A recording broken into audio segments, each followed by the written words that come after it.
किसी तरीका का भेदभाव हमारे पैक्स में नहीं होगा। कुछ बिचौलिए हैं, बिचौलिए बोलबाला है। 5 क्विंटल तक धान, 1 क्विंटल तक धान उठेगा और वो भी आपके खलिहान से उठेगा बिना कमीशन का। कोई आदमी 1 रुपया कमीशन मांगता है आकर के डायरेक्ट हमसे कहिए कि 1 रुपया कमीशन, कोई ब्रोकर कोई दलाल नहीं रहेगा। हम किसान हैं, हम अपना धान पैदा करते हैं तो हम बेचने कहाँ जाएंगे? सोसाइटी हमको सरकार बनाई है और सोसाइटी का आज के डेट में अध्यक्षों का ये बोलबाला रहा है कि हम आपको मेंबरे नहीं बनाएंगे। नमस्कार, आप देखिए साख समिति पैक्स चुनाव की सरगर्मी तेज हो चुकी है। चरपोखरी प्रखंड में तीसरे चरण में चुनाव होने वाला है, जो कि 16 नवंबर से 18 नवंबर तक नामांकन की प्रक्रिया चलेगी और 29 नवंबर को मतदान किया जाएगा। इसको लेकर चरपोखरी प्रखंड के 11 पैक्स है। 11 पैक्स में अभी मलौर छोड़कर बाकी अन्य पैक्स में चुनाव होने की घोषणा हो चुकी है। मतदाता सूची की प्रकाशन भी हो चुकी है और यहाँ चरपोखरी प्रखंड मुख्यालय में सीआरडी पंचायत आता है। चूँकि सीआरडी पंचायत जो है प्रखंड मुख्यालय और यहाँ पे पूरा मुख्यालय परिसर के सटे सभी गांव आते हैं, तो यहाँ पे एक समाज से जुड़े चर्चित चेहरा जो है इस बार चुनावी मैदान में आए हुए हैं और उनका क्या एजेंडा है और क्या अन्य पैक्स और पिछले कार्यकाल के मुकाबले क्या अलग करने वाले हैं, इसको लेकर हम उनसे रूबरू कराएंगे, उनसे जानेंगे कि किसान हित में किसानों के लिए क्या कुछ अलग करेंगे ताकि उन्हें पिछले कार्यकाल में, पिछले पैक्स के अध्यक्षों के कार्यकाल में उन्हें नहीं बेनिफिट मिल गया है। वैसे में अब हम जो मैदान में चेहरा आए हुए हैं काफ़ी समाज से जुड़े हुए हैं। उनकी माँ भी पहले पूर्व में जनप्रतिनिधि मुखिया रह चुके हैं, उन्होंने काफ़ी विकास का कार्य किया है। लोग आज भी उनके लोकप्रियता को देखते हुए उन्हें काफ़ी पसंद करते हैं, उन्हें युवाओं से काफ़ी दिलचस्पी है, युवा उन्हें काफ़ी समर्थन देते हैं। तो आइए उन चर्चित चेहरा से हम बात रूबरू कराते हैं, उनसे बात करेंगे क्या एजेंडा है। अब ये बताइए कि पैक्स चुनाव कृषि साख समिति में आपका जो अभी चुनावी मैदान में आया, पहले भी आप लोगों से जुड़े हुए हैं, समाज क्षेत्र में काफ़ी कार्य किया है, आपका क्या मतलब इस तरह क्यों रुझान आया, क्यों पैक्स चुनाव की ओर झुकाव आया?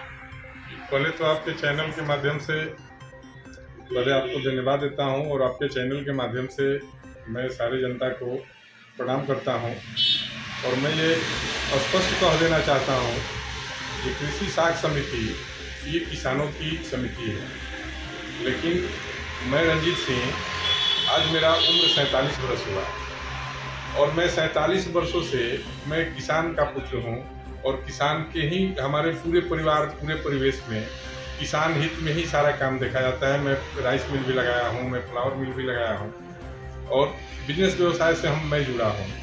मैं यहाँ पर देखता हूँ ये अभी तक जितने भी वंचित लोग हैं, जो किसान हैं, अपने धान को लेकर के व्यापारियों के घर में, चाहे व्यापारियों के माने व्यवस्था से अस्त व्यस्त हैं और यहाँ के पैक्स लोग व्यापारियों के हाथ में बिक जाते हैं।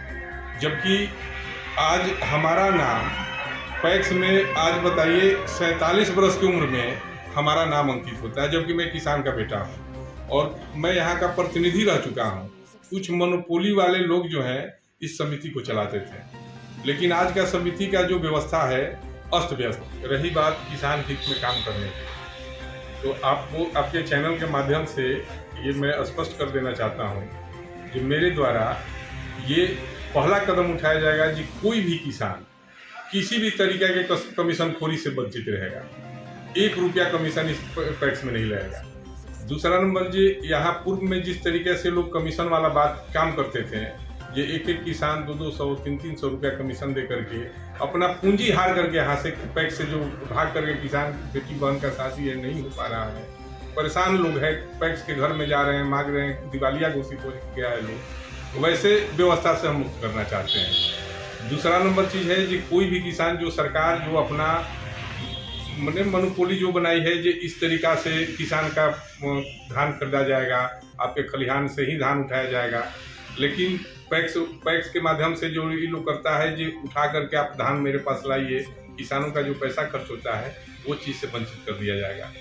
वो जाकर खलिहान से ही आपका धान का पैडी का उठाव किया जाएगा। और रही बात हमारे तरफ से, तो किसी भी एक भी किसान, मेरे पक्ष के हों विपक्ष के हों, जो भी किसान हो, किसी को 1 केजी धान बेचने के लिए किसी तरीका से पैक्स के पास कोई कंप्लेन नहीं आएगा जो कि मैं आपके चैनल के माध्यम से स्पष्ट करना चाहता हूँ। अपने मतदाताओं को अपने पक्ष में करेंगे और अपना एजेंडा को लेकर या क्या आपका मतलब क्या ये चुनौती है, तो इस चुनौती से कैसे आप लड़ेंगे?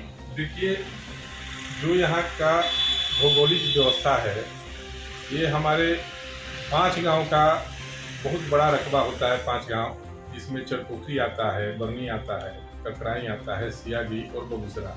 रसूलपुर एक छोटा टोला है, जो बहुत बड़ा किसान का एक व्यवसाय का माने धान का सबसे बड़ा जगह है और गेहूं का।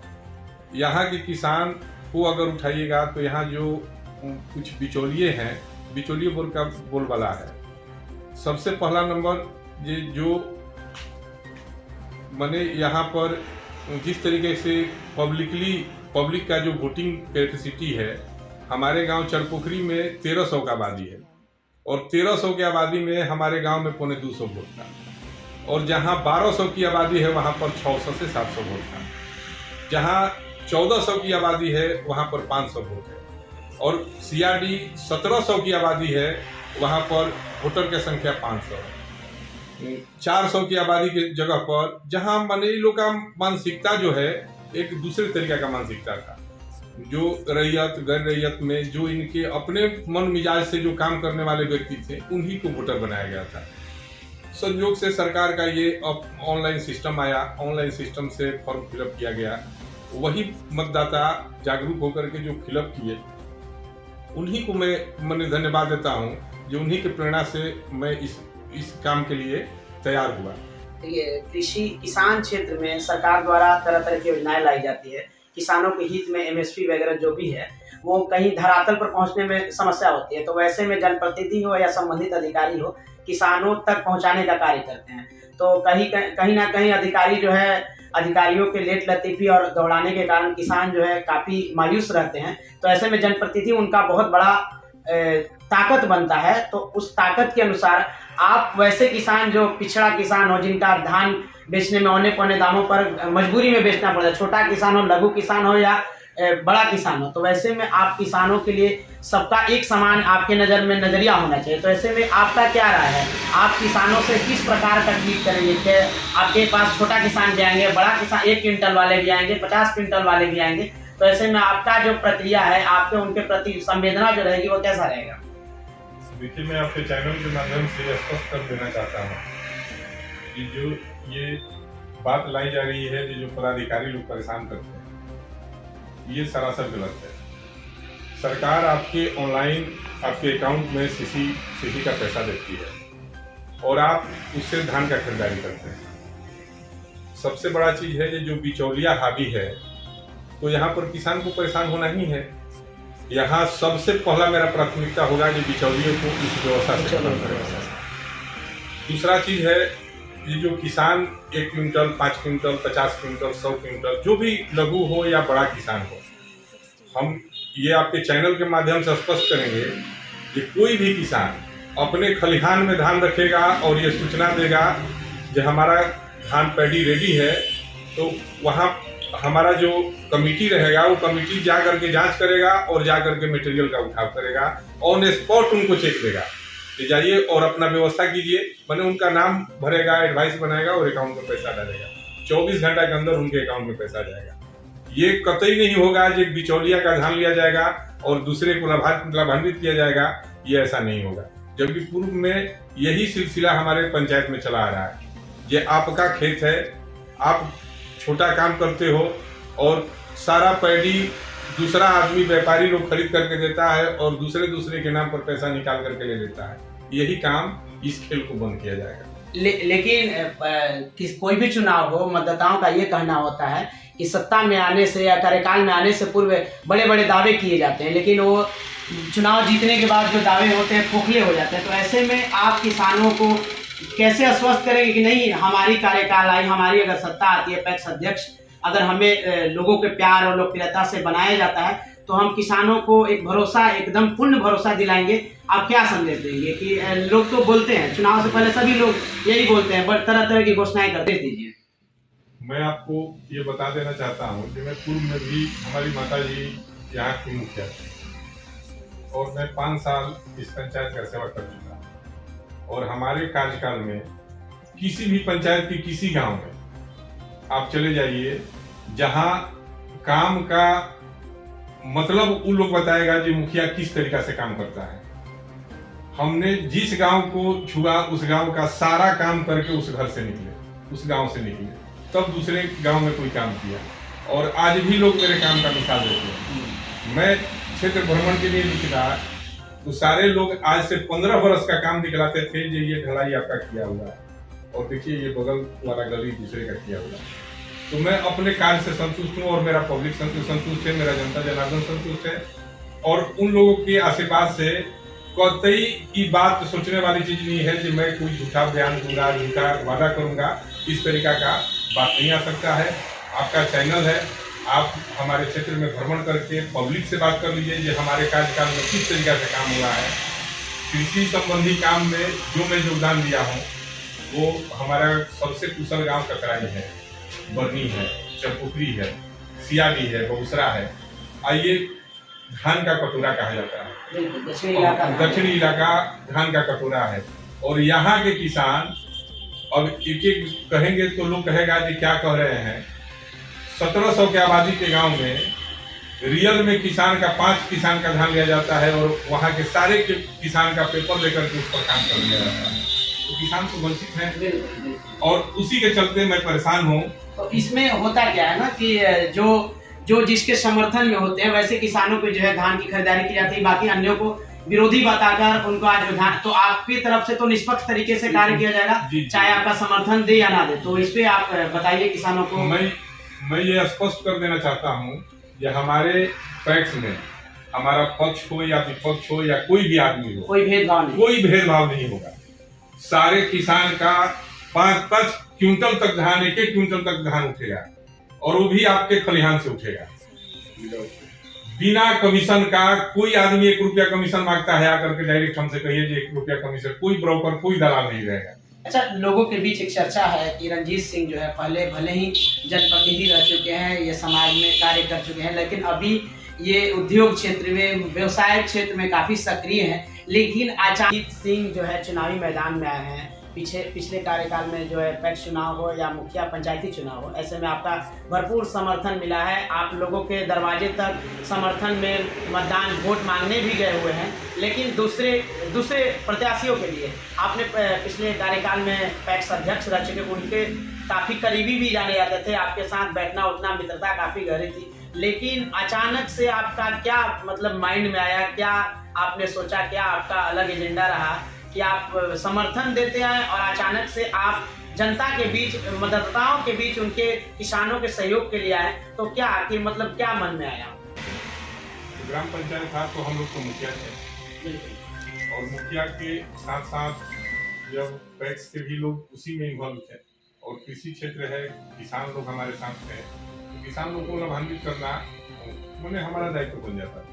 हम मुखिया है ही भाई, हमारे किसान नहीं, ऐसा मेरा सवाल ये था आपसे कि आप अन्यों के पिछले समर्थन में थे, चाहे पंचायती चुनाव हो या पैक्स चुनाव हो, तो आपको आना क्या मतलब, आप लोग का समर्थन दे रहे थे, लेकिन आज आप खुद के समर्थन के लिए जो है क्षेत्र में दौड़ लगा। यही मैं आपको बताने जा रहा था कि जब हम पैक्स, जो भी हमारे किसान थे, जो छोटे लघु किसान हो या बड़े किसान हो, और यहाँ की जो अध्यक्ष को जिसको समर्थन किया जाता था, मुखिया को समर्थन, आज भी मुखिया हमारे उन्हीं लोग के समर्थन से है, और जो भी आदमी हमारे पब्लिक के स्वाभिमान से, पब्लिक की व्यवस्था से खिलवाड़ करेगा, उसके विरोध में जाना तय है। आप पहले भी एक बार सुन चुके होंगे कि यहाँ के कुछ दलित समाज के लोगों के चलते हमारा वीडियो से झंझट हुआ। बिल्कुल हुआ था। उसमें एक बात आई थी, उन लोग का इंदिरा आवास पास हुआ था, और इंदिरा आवास में 20-20 हजार रुपए का कमीशन वीडियो के द्वारा मांगा गया था। वो लोग आकर के हमारे पास अपना फरियाद रखी, जैसा ऐसा बात है, हम जाकर के क्वेश्चन किए, वीडियो के द्वारा कुछ अनाप शनाप बोला गया, उसमें हमारे साथ विवाद तो रह गया बात जी। हम मैंने जो भी हमको नाम से, जिस नाम से लोग कहे, कुछ भी हमारे बारे में कहे, हमारे पब्लिक से कोई खिलवाड़ करेगा तो उसके साथ हम नहीं जाएंगे। वो पैक्स अध्यक्ष हो, मुखिया हो, प्रमुख हो, वीडियो हो, कलेक्टर साहब हो, कोई हो, हम उनके साथ जुड़ जाए, क्योंकि हमारा पब्लिक इनोसेंट है। हम किसान हैं, हम अपना धान पैदा करते हैं, तो हम बेचने कहाँ जाएंगे? सोसाइटी हमको सरकार बनाई है, और सोसाइटी का आज के डेट में अध्यक्षों का ये बोलबाला रहा है कि हम आपको मेंबरे नहीं बनाएंगे। आप बेचने के लिए कहीं जाइएगा, कहीं अपील कीजिएगा तो कहा जाएगा सर मेंबरे लोग नहीं है, धान खरीद के लाया। तो उस स्थिति में जरूर क्षुब्ध थे हम, और बार बार हम अपने अध्यक्षों से रिक्वेस्ट किए कि भाई सारे लोग का नाम चढ़ाइए, जो किसान है, जो छोटा लेकर के मलगुजारी पर भी खेती करता है उसका नाम चढ़ाइए। लेकिन ये लोग सुनने वाले नहीं, ये लोग अपने सत्ता के लिए अपना व्यवस्था बनाता है और उसी व्यवस्था से ये लोग ये अपना सत्ता चलाता है। लेकिन जब पब्लिकली जब हमको लोग बोला कि इस व्यवस्था को तोड़िए, तो उन लोग के आशीर्वाद से हम मैदान में आ गए। और हमारे साथ जिनको समर्थन में किया था वो आदमी भी आज परेशान है कि ये क्यों आ गए। तो भाई हम बिचौलिया वाला काम नहीं करें, हमारे किसान का काम करो और खूब आनंद से रहो। अब देखिए ना, हमारे सोसाइटी में पीडीएस है, पीडीएस का लायबिलिटी लमसम 9.5 लाख है, उसका मटेरियल उठा करके बेच दिया गया। तो ये पब्लिक का हक हिस्सा क्यों उठा के बेच देते हो? मतलब एक तरह से देखा जाए तो पिछले कार्यकाल में जिस तरह से अपने क्षेत्र में भ्रष्टाचार बिल्कुल संलिप्त था, किसान इधर उधर मारे फिर रहे थे, उनको एमएसपी का सही दाम नहीं मिल पा रहा था, और हर जगह कमीशन खोरी का ये जो कहवात था वो बिल्कुल चरम सीमा पे था। तो वैसे में आपका जो एजेंडा है कि हम किसानों के जो हित में है, बिना कमीशन और बिल्कुल ईमानदारी से और निष्पक्ष तरीके से, बिना भेदभाव ऊंच नीच किए हुए किसानों के हित में हम बिल्कुल निष्पक्ष तरीके से कार्य करेंगे। लेकिन चर्चा है क्षेत्र में, आपको लोग रंजीत डॉन के नाम से भी जाने जाते हैं आप, लेकिन आप लोगों को ये बताएं कि आप किस आम जीवन से जिए हैं या किसी डॉन परिवार से आते हैं? आपको लोग क्षेत्र में ऐसे बोलते हैं कि नहीं वो डॉन समाज के हैं, उन्हें काफ़ी जो है दबंग परिवार से आते हैं, दबंग हैं। तो ऐसे में आप अपने बारे में क्या कहेंगे? मैं आपको बता देना चाहता हूँ कि मैं एक बहुत ही साधारण परिवार का व्यक्ति था। मेरे पिताजी ये कोऑपरेटिव जो ये सोसाइटी है, इसी के पेड मैनेजर के पोस्ट पर, और मैं किसान के एक परिवार का बेटा हूँ। और किसान के हित में, हम अपने पंचायत के हित में लड़ने के लिए कोई मुझे मैंने डॉन कहे चाहे जो कहे, अगर अपने पब्लिक के लिए लड़ता हूँ और आप हमको जो भी उपनाम दे वो मुझे स्वीकार है। समाज के लिए कुछ भी कर सकते हैं, जबकि आप निष्पक्ष रूप से काम कीजिए और तब मुझे डॉन की कहिए तो मुझे स्वीकार नहीं होगा। क्योंकि आप गलत करते हो तो मैं भिड़ जाता हूँ, तो आप करते हो जो बदमाशी करते हैं, गुंडा है, दबंग है, तो आप करते रहो। आखिरी सवाल यही होगा मेरा कि आप अपने क्षेत्र की जनता से कैसा समर्थन मांग रहे हैं? आप उनको कैसे, आप अपने तरफ जो है समर्थन देने का जो वादे हैं उस पर खरे उतरेंगे? क्या आप इस बारे में आप समर्थकों को, अपने मतदाताओं को क्या कहना चाहेंगे? जी, आपके चैनल के माध्यम से मैं ये कहना चाहता हूँ, और मैं अपने पूरे जनता जनार्दन से जितना भी वाक्य मेरे मुंह से निकला है उस वाक्य पर मैं 100% खरा उतरूंगा, और किसी तरीका का भेदभाव हमारे पैक्स में नहीं होगा। और आपके मने भेदभाव जात पात से उठ करके सारे लोग आप अपना वोट कीजिए, जो भी सुयोग्य आपको लगे, क्योंकि मैं तो अपने लिए मांगूंगा ही, लेकिन जो भी आपको सुयोग लगे जो नहीं यही आदमी इस योग्य आदमी है, उसको आप लोग